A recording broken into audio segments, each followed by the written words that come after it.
বিসমিল্লাহির রহমানির রহিম। প্রিয় শিক্ষার্থীরা, আসসালামু আলাইকুম। আশা করি সবাই ভালো আছো। জাতীয় বিশ্ববিদ্যালয়ের অনলাইন শ্রেণীপাঠে তোমাদেরকে সবাইকে স্বাগত জানাচ্ছি। আমি সোহেলি সুলতানা, প্রভাষক, সরকারি কেসি কলেজ, ঝিনাইদহ। সবাইকে স্বাস্থ্যবিধি মেনে চলার আহ্বান জানাচ্ছি। আমি তোমাদের ক্লাস নেই ইসলামের ইতিহাস ও সংস্কৃতি বিভাগের অনার্স তৃতীয় বর্ষের 23, 16, 15 কোর্সটি। আজকে আমার সপ্তম ক্লাস। আর আজকে আমি তোমাদেরকে পড়াবো উমাইয়া ও আব্বাসীয় কবিতা এবং মাকামা সাহিত্য। গত ক্লাসে আমি তোমাদেরকে কি পড়িয়েছিলাম আরবি সাহিত্য, তাই না? আরবি সাহিত্য, সাবা মুআল্লাকাত, এগুলোর বৈশিষ্ট্যগুলো পড়িয়েছিলাম। তো আজকে আমরা উমাইয়া এবং আব্বাসীয় কবিতা, সেই সাথে আমরা মাকামা সাহিত্য সম্পর্কেও জানবো। আরবি সাহিত্য বিকাশের ইতিহাসকে 6টা যুগে ভাগ করা হয়ে থাকে। সেটা হচ্ছে যে জাহিলি যুগ, ইসলামী যুগ, উমাইয়া যুগ, আব্বাসী যুগ, ওসমানী যুগ এবং আধুনিক যুগ। আমরা গত ক্লাসে আরবি সাহিত্য যখন পড়িয়েছি তখন মূলত আমরা জাহিলি যুগ সম্পর্কেই জেনেছি এবং আমি শেষে তোমাদেরকে বলেছিলাম যে কোরআন আবিষ্কারের কোরআন নাজিল হওয়ার পরে এই কবিতার ধরন চেঞ্জ হতে থাকে। তো আজকে আমরা উমাইয়া যুগের এই কবিতার সম্পর্কে, উদ্ভব এবং বিকাশ সম্পর্কে আমরা জানার চেষ্টা করব। উমাইয়া আমলের কবিতা। উমাইয়া যুগ 662 থেকে 750। আমরা মোটামুটি সবাই জানি যে উমাইয়া আমল বিস্তৃত ছিল এবং তারপরে হচ্ছে আব্বাসী যুগের উত্থান ঘটে, তাই না? তো এই উমাইয়া যুগের তোমার যে কবিতা, সেটাকে আমরা মূলত হচ্ছে উমাইয়া যুগের কবিতার মধ্যে বলে থাকি এবং এই সময়ে সাহিত্য ধারা ইসলামী যুগের সাথে অনেকটা একই রকম। আমরা ইসলামী যুগ বলতে কিন্তু খুলাফায়ে রাশিদিন মুহাম্মদ সাল্লাল্লাহু আলাইহি ওয়াসাল্লাম এই সময়টাকে বুঝি। এবং এই যুগে গদ্য সাহিত্যের বিকাশ ঘটে এবং বিশেষত খুতবা বা বক্তৃতা গুলিতে লিপিবদ্ধ করা হয়, যা পরবর্তীতে উৎকৃষ্ট গদ্য হিসেবে পরিচিত হয়। এরকম খুতবা, বা আমরা জানি ইসলামে খুতবার প্রচলন আছে, বক্তৃতার প্রচলন আছে, শুক্রবারের দিন নামাজেও খুতবা পাঠ করা হয়। এই যে পাঠগুলো, এগুলোকেই পরবর্তীতে লিপিবদ্ধ করা হয় এবং এটাই কিন্তু গদ্য যে সংস্কৃতি সাহিত্যের, সেটার কিন্তু ধারা উন্মোচন করে। এছাড়া ইসলামী যুগে সংরক্ষিত স্মৃতিগুলো সাহিত্যের মর্যাদা পেয়েছে এবং বিখ্যাত লেখকদের মধ্যে ছিলেন, যেমন এই যুগের মানে উমাইয়া যুগের বিখ্যাত লেখকদের মধ্যে ছিলেন হাসান বিন সাবিত, কাব বিন জুবাইর, আমর বিন আবির, এবং এইগুলো ছিল মূলত, এরা ছিলেন ইসলামী যুগের কবি এবং কবিমুখ এবং আরবি এবং উমাইয়া আমলের কবি। তো আমরা দেখি যে এই উমাইয়া আমলের কবিতার মধ্যে কি কি ধরনের বৈশিষ্ট্য রয়েছে। প্রথম যেটা বলা হচ্ছে সেটা হচ্ছে যে ব্যঙ্গ কবিতা। উমাইয়া আমলের যে কবিতা বিদ্রূপ, আমি তোমাদেরকে যে বিষয়গুলো পড়িয়েছিলাম আরবি যুগের কবিতার বৈশিষ্ট্যের মধ্যে এবং সাবা মুআল্লাকাতের মধ্যে কবিতাগুলোর বৈশিষ্ট্যের মধ্যে যে বিষয়গুলো বলেছিলাম, তার মধ্যে কিন্তু এই ব্যঙ্গ কবিতার কথাটা ছিল। এই বিদ্রূপাত্মক কবিতার খুব কদর ছিল ওই এই সময়ে এবং খলিফা তাদের শত্রুদের কুৎসা বর্ণনা করার জন্য কবিদের সাহায্য নিতেন এবং এইভাবে রাজনৈতিক উদ্দেশ্য হাসিলের জন্য তারা বিভিন্ন রকম ব্যঙ্গ কবিতা রচনা করতেন এবং উমাইয়া যুগে হিজা কবিতা, মানে বিভিন্ন রকম এই যে কবিতাগুলোকে, এগুলো আবার ভাগও ছিল। তো এই কবিতাগুলোর মধ্যে এই ব্যঙ্গটা ছিল। এরপরে হচ্ছে শিয়াসি হিজা। উমাইয়া খলিফা কবিদের কবিতা দ্বারা শত্রুদের যে ঘায়েল করার পরামর্শ দিলেন, এগুলো এই কবিতাকে যে ব্যঙ্গাত্মক কবিতা বললাম আমি যে ছিল, তো এটা মূলত যে খলিফাদের পৃষ্ঠপোষকতায় করা হতো, হাসিলের জন্য করা হতো, এই রচিত যে কবিতাগুলো, সেগুলোকেই মূলত বলা হয়ে থাকে যে শিয়াসি হিজা। তাহলে আমরা শিয়াসি হিজা সম্পর্কে বুঝতে পারলাম যে শিয়াসি হিজা আসলে কি এবং এই উমাইয়া আমলে এই কবিতার মধ্যে এই শিয়াসি হিজার এই বিদ্রূপাত্মক ব্যঙ্গাত্মক এই বৈশিষ্ট্যটা ছিল। এরপরে যে বিষয়টা সেটা হচ্ছে যে নাকাইদ, তাই না? তো নাকাইদ যে বৈশিষ্ট্যটা, এটা ছিল, এটার কারণ হচ্ছে যে এই সময়ে তোমার যে উমাইয়া যুগের কবি ফারাজদাক জারির আক্তাল, আমরা আক্তালের কথা পড়বো, জানবো একটু পরে।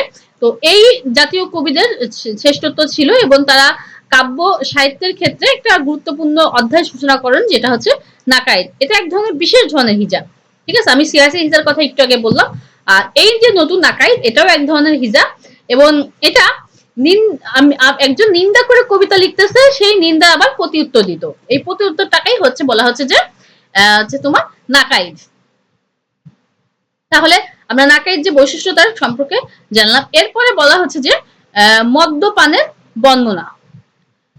ইসলামের যে উমাইয়া যুগের যে কবিতা, তার মধ্যে মদ্যপানের বৈশিষ্ট্য পরিলক্ষিত হয়।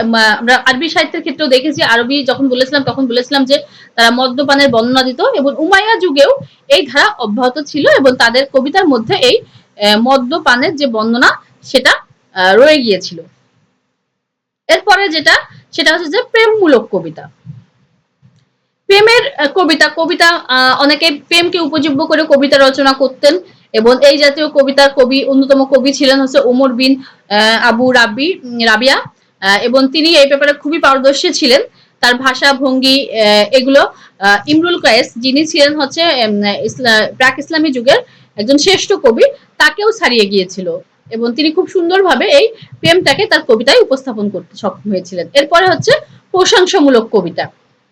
কোন সম্ভ্রান্ত ব্যক্তি, গোত্র বা রাজা বাদশার প্রশংসা করলে এই কবিতাগুলো রচনা করা হতো, এবং উমাইয়া যুগে ইসলামী আরবি যুগে যে এটা প্রচলিত ছিল, উমাইয়া যুগে এসেও এর কোনো পরিবর্তন ঘটেনি, এবং বরঞ্চ এটা খুশি হতেন কোন ব্যক্তি যে এই জাতীয় এই ভাবে তার নামে যে তাকে উদ্দেশ্য করে যদি প্রশংসামূলক কবিতা রচনা করা হতো, এবং কবিরাও চেষ্টা করতেন তাদেরকে খুশি করে সুবিধা আদায় করার জন্য।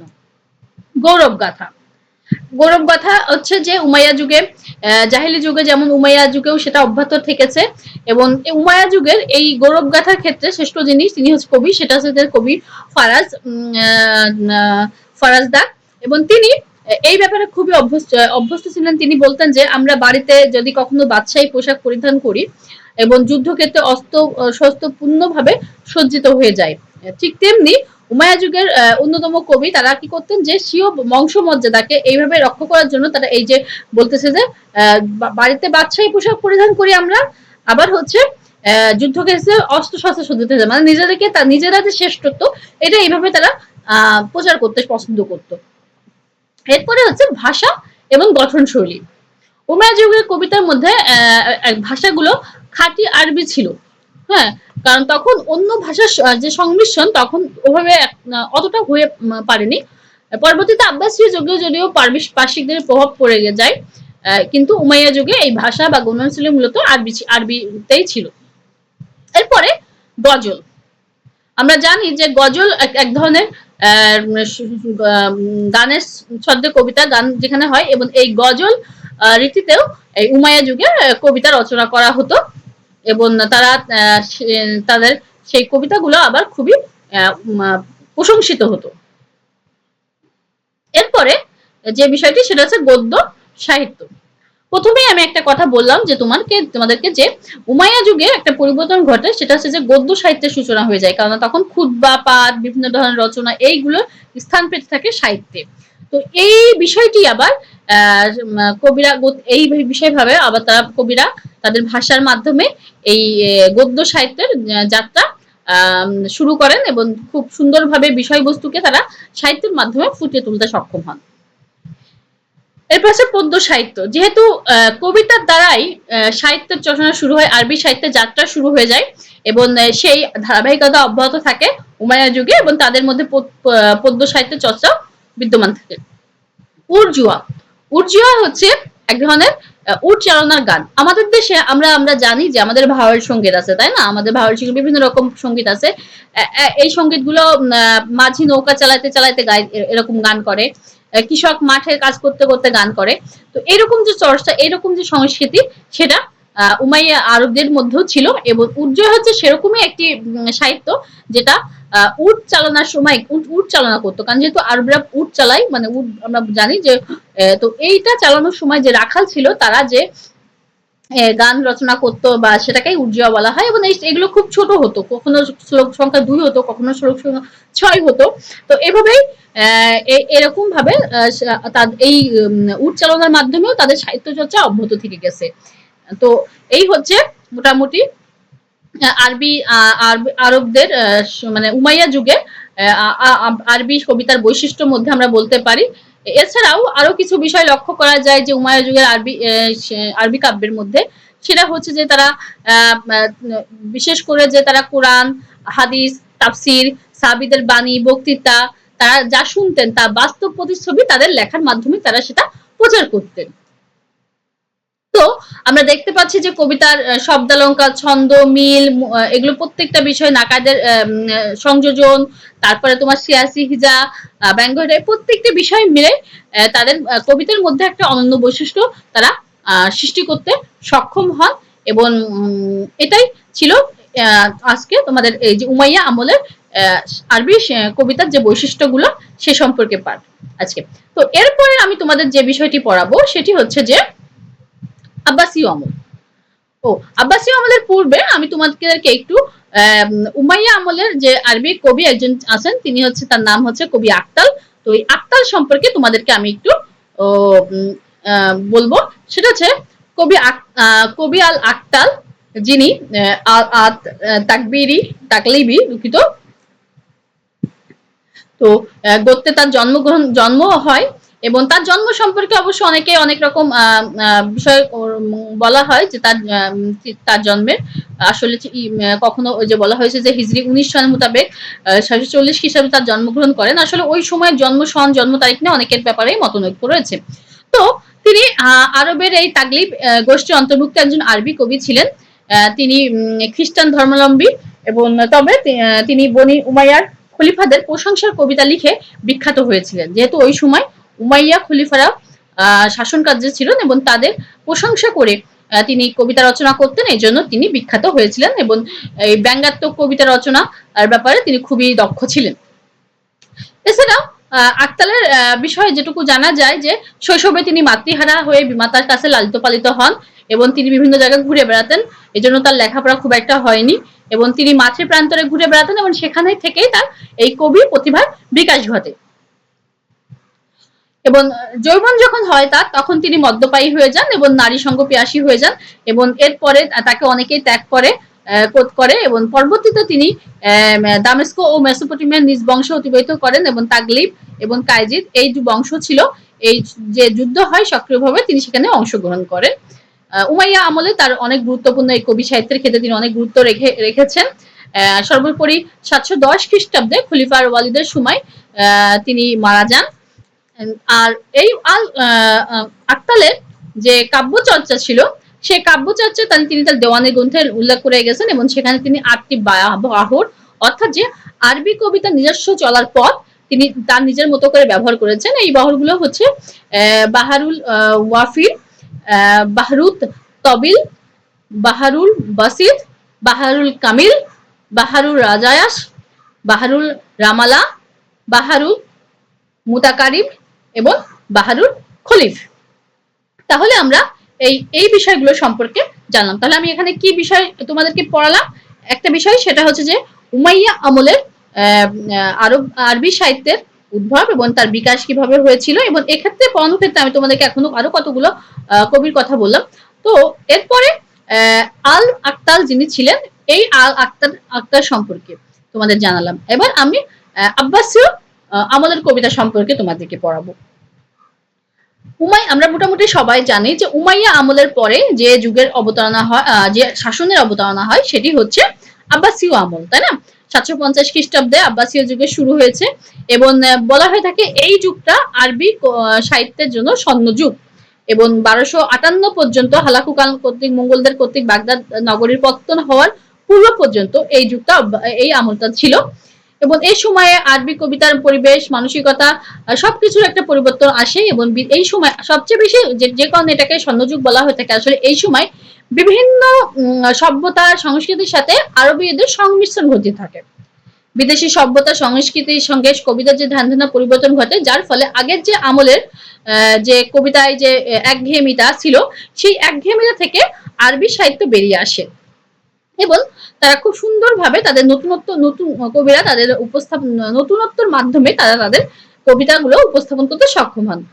যদিও এই রূপটাকে অনেক কবি সমালোচনা করেছেন এবং ইসলামী জীবন দর্শনের সাথে তারা মনে করেন যে এটার কিছুটা হলেও সাংঘর্ষিক কোনো কোনো ক্ষেত্রে তারা বলেছেন, কিন্তু জীবন ও জগৎ সম্পর্কে বিচিত্র ধ্যান ধারণা এবং কাব্যের বিষয় এবং পরিধিকে বৈচিত্র্যময় করে তোলার ক্ষেত্রে এই আমলটা খুবই গুরুত্বপূর্ণ। তো আমরা এখন এই আব্বাসী আমলের কবিতার যে বৈশিষ্ট্যগুলো সেগুলো আমরা এখন জানবো। তো প্রথমে যে বৈশিষ্ট্যের কথা বলা হচ্ছে সেটা হচ্ছে যে সাহিত্যের সংমিশ্রণ।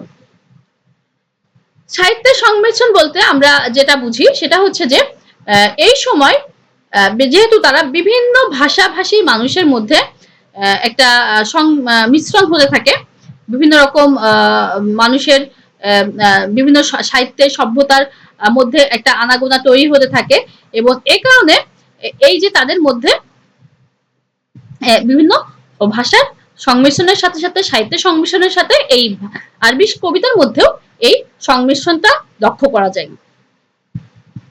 এরপরে দ্বিতীয় যে বিষয়টি সেটি হচ্ছে সাংস্কৃতিক স্বাধীনতা। এই সময়ে আরবি সাহিত্য চর্চার মধ্যে একটা সাংস্কৃতিক যে স্বাধীনতা এটি পরিলক্ষিত হয়, এটি পরিলক্ষিত হয় এবং তারা সঠিকভাবে তারা মনে করতো যে তারা স্বাধীনভাবে তারা এই সাহিত্য চর্চা করতে সক্ষম এবং যে কারণে দেখা গিয়েছে যে এই সময় মানুষের মধ্যে যে সাংস্কৃতিক চর্চাটা হয়েছে সেটা তারা নিজেদের স্বাধীনভাবে নিজেদের চিন্তা সংমিশ্রণের ভাবে তারা এই সাহিত্য চর্চা করেছে। লৌকিক সাহিত্য, আমি উমাইয়া যুগে তোমাদেরকে উর্জিয়ার কথা বললাম, তাই না? বললাম যে উর্জিয়ার ব্যাপারে যে কিভাবে তারা হচ্ছে এই সময় তাদের সাহিত্য চর্চা অব্যাহত রেখেছিল। তো সেই সাথে সাথে এই যে তোমার লৌকিক যে সাহিত্য এই ব্যাপারেও এই যে উর্জীয় যে কথাটা এটা কিন্তু আসলে লৌকিকতারই লৌকিক সাহিত্যেরই উদাহরণ, তাই না? তো ঠিক তেমনি ভাবে এই উর্জিয়া সাহিত্যেরও যে চর্চা, লৌকিকতার যে চর্চা এটাও এই সময় অব্যাহত থাকে। আচ্ছা, এরপরে আমরা যে বৈশিষ্ট্যের কথাটি জানবো সেটি হচ্ছে যে ভাষাতাত্ত্বিক বিতর্ক। ভাষাতাত্ত্বিক বিতর্ক আসলে যেটা সেটা হচ্ছে যে ওই যে প্রশংসামূলক নিন্দামূলক কবিতা নারায়ণের কথা আমরা বললাম যে একটা মানুষ যখন একজন কবিতা রচনা করতো তখন কি হতো যে এই কবিতার আবার প্রতি উত্তর আসতো, তাই না? যে তারা এটাকে আবার খণ্ডন করতো অন্য কবিরা। তো এই যে খণ্ডন করা যেটা তারা করতো এবং সাহিত্য মজলিসে বসে এই ভাষাতাত্ত্বিক যে সমস্যাগুলো তারা যোগদান করতো। এতে কি হতো যে কবিয়াল যে বিষয়টা আমি তোমাদের গত ক্লাসে বলেছিলাম যে কবিয়ালদের যে কবিতার যে চর্চা এটা আমাদের দেশেও হয়েছে। তো এই জিনিসটা তখন ছিল এবং এতে ভাষার যে দক্ষতা যোগ্যতা দক্ষতা এটা এটা বৃদ্ধি পেতে থাকে, কারণ কবিয়াল যে প্রতি উত্তরে কবিতা লেখার জন্য তাকে অবশ্যই ভাষাগত জ্ঞান থাকতে হবে। আর আরবদের যে তোমার যে তাদের যে বাচন সংক্ষিপ্ততা মানে অতি অল্প কথায় শব্দে যারা যে অনেক বিস্তারিত একটা বিষয় বুঝাতে পারতো সেটা কিন্তু আমি তোমাদেরকে গত ক্লাসে বলেছি, তাই না? এরপরে হচ্ছে মাকামা সাহিত্য। মাকামা সাহিত্য খুবই গুরুত্বপূর্ণ অংশ বৈশিষ্ট্য এই যুগের এবং এই সময় মাকামা সাহিত্যের বিকাশ ঘটে এবং আমরা মাকামা সাহিত্য সম্পর্কে বিস্তারিত পরবর্তীতে আজকে আমি তোমাদেরকে বুঝাবো। এরপরে হচ্ছে নাটক এবং উপন্যাস। আগেই বলেছি যে গদ্য সাহিত্যের যে চর্চা সেটা কিন্তু শুরু হয়ে গেছে, তাই না? গদ্য সাহিত্যের চর্চা এটা অলরেডি শুরু হয়ে গেছে উমাইয়া যুগে এবং এই বিষয়টি চর্চার মাধ্যমে তারা আবার নাটক এবং অন্যান্য যে বিষয় এটা তাদের মধ্যে সাহিত্যের ক্ষেত্রে চর্চা তারা করতে থাকে। এরপরে যেটা সেটা হচ্ছে প্রবন্ধ রচনা। আব্বাসীয় আমলে প্রবন্ধ রচনার একটা গুরুত্বপূর্ণ প্রভাব দেখা যায় এবং তারা বিভিন্ন বিষয় সম্পর্কে তারা প্রবন্ধ রচনা করতে থাকে এবং এখানে তাদের সাহিত্যিক যে বৈশিষ্ট্য তারা যে সাহিত্যিক হিসেবে তাদের যে যোগ্যতা তারা সেটা এই প্রবন্ধ রচনার মধ্যে তারা তাদের এটা ফুটিয়ে তোলার চেষ্টা করেছে। এরপরে যে বিষয়টি সেটা হচ্ছে ইসলামী জীবনের দর্শন। যেহেতু আব্বাসী আমলটাও হচ্ছে ইসলামী শাসনকাল এবং এই সময় মানুষ ইসলামী জীবন জীবনের তারা জীবনযাপন করত এবং সে কারণে ইসলামী জীবনের যে বিষয়গুলা রয়েছে, ইসলামে উল্লেখ রয়েছে, সেই বিষয়গুলো নিয়ে আব্বাসী আমলে চর্চা হতো এবং এই চর্চারই বহিঃপ্রকাশ ঘটতো, তাদের একটা বহিঃপ্রকাশ ঘটতো এই আমলে কবিতা বা সাহিত্যের ক্ষেত্রে। এরপরের যে বিষয়টি সেটি হচ্ছে ছন্দের পরিবর্তন। আমরা জানি কবিতার ক্ষেত্রে ছন্দ একটি খুবই গুরুত্বপূর্ণ বিষয় এবং কবিদের জন্য কবিতা রচনার ক্ষেত্রে ছন্দ তা খুব মানে ছন্দের মিল না থাকলে কবিতা শুনতে ভালো লাগে না, তাই না? এটা কেমন গদ্য কবিতা একটা বিষয় আর ছন্দের কবিতা একটা বিষয়। তো এই ছন্দের যে বিষয়টি সেটি এই আব্বাসী আমলে পরিবর্তিত হয়ে যায়। এর কারণ হচ্ছে ওই যে বিভিন্ন ভাষার সংমিশ্রণ, বিভিন্ন বিষয়ের সংমিশ্রণ এবং রীতির পরিবর্তন এবং এই সবকিছু মিলাই এই ছন্দের একটা পরিবর্তন আব্বাসীয় আমলে হয়। এরপরে কিতাবুল আগানি, আমরা সবাই জানি যে কিতাবুল আগানি কি। তো এই কিতাবুল আগানির যে বৈশিষ্ট্য সেগুলো এই আব্বাসীয় আমলে এই তাদের কবিতার মধ্যে পরিস্ফুটিত হয়। আলিফ লাইলা ওয়া লাইলা, তাই না? আমরা আলিফ লাইলার নাম তো মোটামুটি সবাই জানি, এখনো এই করোনাকালীন সময়ে কিন্তু আবার এটা প্রচারিত হলো। তো আলিফ লাইলার যে বিষয়গুলো আছে, যে আরব্য রজনীর যে বিভিন্ন কাহিনী গল্প, তারপরে হচ্ছে বিষয়গুলা তারা উপন্যাস নির্ভর করে এটা রচনা করত এবং মালিক মোহাম্মদ জায়সি প্রাচীন পারস্যের হাজার আফসানা এইসব গ্রন্থের উপর ভিত্তি করে এই আরব্য উপন্যাসের পাণ্ডুলিপি যেগুলো রচিত হতো। তাহলে আমরা এখানে আর যে বিষয়টি আছে সেটা হচ্ছে খলিফার শ্রুতিপূর্ণ কবিতা। খলিফারা অবশ্য সব শাসকীরা তাদের যে প্রশংসা সূচক যে কবিতা, যে সাহিত্য, যে রচনা তারা সেগুলো পছন্দ করত এবং তার ধারাবাহিকতায় এই আব্বাসীয় আমলেও এটি প্রচলিত ছিল এবং বিভিন্ন সাহিত্যিক তারা এই কবি তারা খলিফাদের কে প্রশংসা করে এই কাব্য রচনা বা করতো এবং তারা সেটা খলিফাকে আকৃষ্ট করত এইভাবে। তো এই ছিল মোটামুটি আব্বাসীয় আমলের কবিতার বৈশিষ্ট্য। এবং আমরা যদি পার্থক্য করি, তোমরা তিনটা যে আমি তোমাদেরকে তিনটা বা চারটা বিষয়ের পার্থক্য গুলো তোমরা একটা জায়গায় এই পয়েন্টগুলো লিখবা। আরবি সাহিত্যের যে বৈশিষ্ট্যগুলো ছিল বা বিষয়বস্তু ছিল সেইগুলো লিখবা একটা জায়গায় পাশাপাশি। তারপরে তোমরা জাহিলি কবিতার বিষয়বস্তুগুলো লিখবা। এরপরে উমাইয়া আমলের বিষয়বস্তু যে বিষয়গুলো ছিল বা বৈশিষ্ট্যগুলো যেটা আমি তোমাদেরকে বলেছি সেই বিষয়বস্তুগুলো একটা জায়গায় লিখবা এবং আব্বাসীয় আমলের বিষয়বস্তুকে একটা জায়গায় লিখবা। তো এইটাকে চারটা বিষয়কে তোমরা সামনে রাখবা। সামনে রেখে রাখবা তোমরা স্পেসিফিক কতগুলো বিষয় পাবা, কমন কতগুলো বিষয় পাবা, যেটা চারটা বিষয়ের সাথে মানে চারটা বলতে যে আরবি সাহিত্যের বৈশিষ্ট্যের মধ্যে রয়েছে, সাবা মুআল্লাকাতের বৈশিষ্ট্যের মধ্যে রয়েছে, উমাইয়া আমলের কবিতার বৈশিষ্ট্যের মধ্যে রয়েছে এবং আব্বাসী আমলের কবিতার বৈশিষ্ট্যের মধ্যে রয়েছে। তো এই চারটা বিষয় এগুলোকে তোমরা সুন্দরভাবে নিজেদের একটা খাতায় এগুলো লিপিবদ্ধ করবা এবং তারপরে আবার কয়েকটা বিষয় দেখবা যেগুলো আবার প্রত্যেকটা আলাদা আলাদা, ঠিক আছে? তো ওই আলাদাগুলো আবার তোমরা মনে রাখবা। লেখার ভিতরে খালি কবিগুলোর নাম একটু ভিন্ন থাকবে কারণ যেহেতু এক একজন এক এক আমলের কবি, কিন্তু তাছাড়া সবকিছুই মানে একই রকম।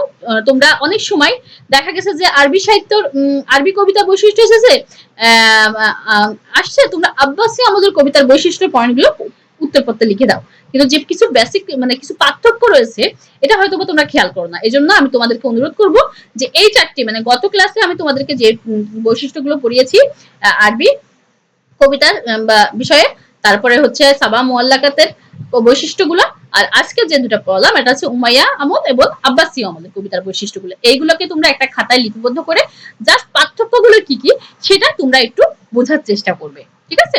তো এরপরে আমরা যে বিষয়টির দিকে আজকে মনোযোগ দিব সেটি হচ্ছে মাকামা সাহিত্য। আচ্ছা, মাকামা সাহিত্য একটা গুরুত্বপূর্ণ বিষয় তোমাদের হচ্ছে পাঠের ক্ষেত্রে। এটা আব্বাসী আমলের একটা নতুন সংযোজন এবং এই বিষয়গুলো বিভিন্ন রকম ভাবে ছোট গল্প, গান, কবিতা, বর্ণনা সবকিছুর বিষয়বস্তুকে নিয়ে নৈতিক উপদেশ এগুলোকে নিয়ে আসলে এই মাকামা সাহিত্য তৈরি হয়েছিল। এবং মাকামা সাহিত্য শব্দটি আসলে শব্দটির যে আবিধানিক অর্থ সেখানে বলা হয়ে থাকে যে মজলিস, স্থান, বক্তৃতা, সুন্দর পরিবেশ বা উপদেশ, দাঁড়ানোর স্থান এইগুলো, এবং এগুলো এই মাকামা সাহিত্য হচ্ছে একটা বহুবচন শব্দ। তো ব্যবহারিক দিক থেকে মাকামা সাহিত্যের কতগুলা অর্থ আছে, আমি একটু তোমাদেরকে সেইগুলো জানাই। সেটা হচ্ছে যে প্রথমে আছে মাকামাতুল কাসাস, মাকামাতুল কাসাস বা গল্পকারের আসর, অর্থাৎ যারা গল্প করে সেই গল্পকারের একটা আসর বসতো এবং সেখান থেকে যে সাহিত্য উদ্ভব ঘটতো। দ্বিতীয় যেটা আছে সেটা হচ্ছে যে মাকামাতুল খুতবা বা খতিবদের বক্তৃতা বা বিবৃতি, এখান থেকে যে বিষয়টি আসতো সেখান থেকে সেটা মাকামা সাহিত্যে একটা বসলো। কারণ আমরা জানি যে ইসলামে প্রতি শুক্রবার জুম্মার দিনে খুতবা পাঠ করা হতো, তাই না? এই খুতবার বক্তৃতাকেই আবার তারা সাহিত্যিক ভাবে লিপিবদ্ধ করতো, সেটাই হচ্ছে এই মাকামাতুল খুতবা। এরপর আছে মাকামাতুল জাহাজা, এটা হচ্ছে যে মাকামাতুল জাহাজা বা নীতি কথা। তো উপদেশমূলক যে বিষয়গুলো থাকতো এই সাহিত্যকে, সেই সেটাকে এই অর্থের মধ্যে রাখা হয়।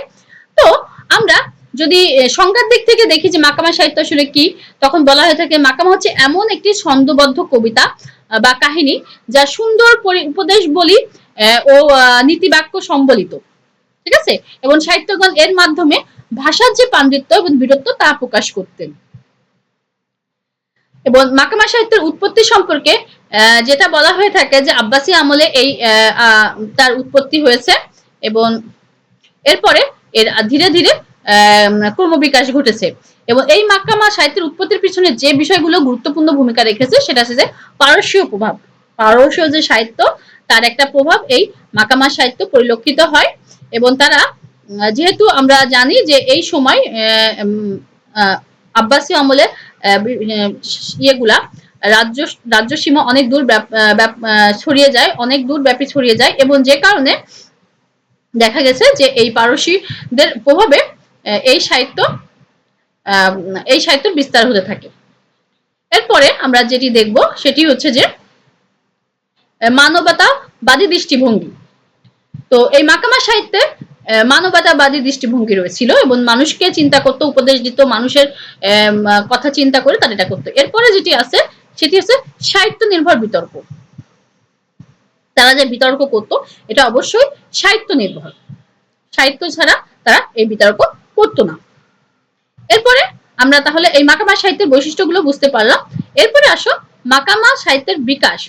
তো মাকামা সাহিত্যের বিকাশের ক্ষেত্রে কোন কোন সাহিত্যিক গুরুত্বপূর্ণ ভূমিকা রেখেছেন? তো প্রথম আমরা দেখতে পাচ্ছি যে তিনি হচ্ছেন ইবনে ফারেস, তাই না?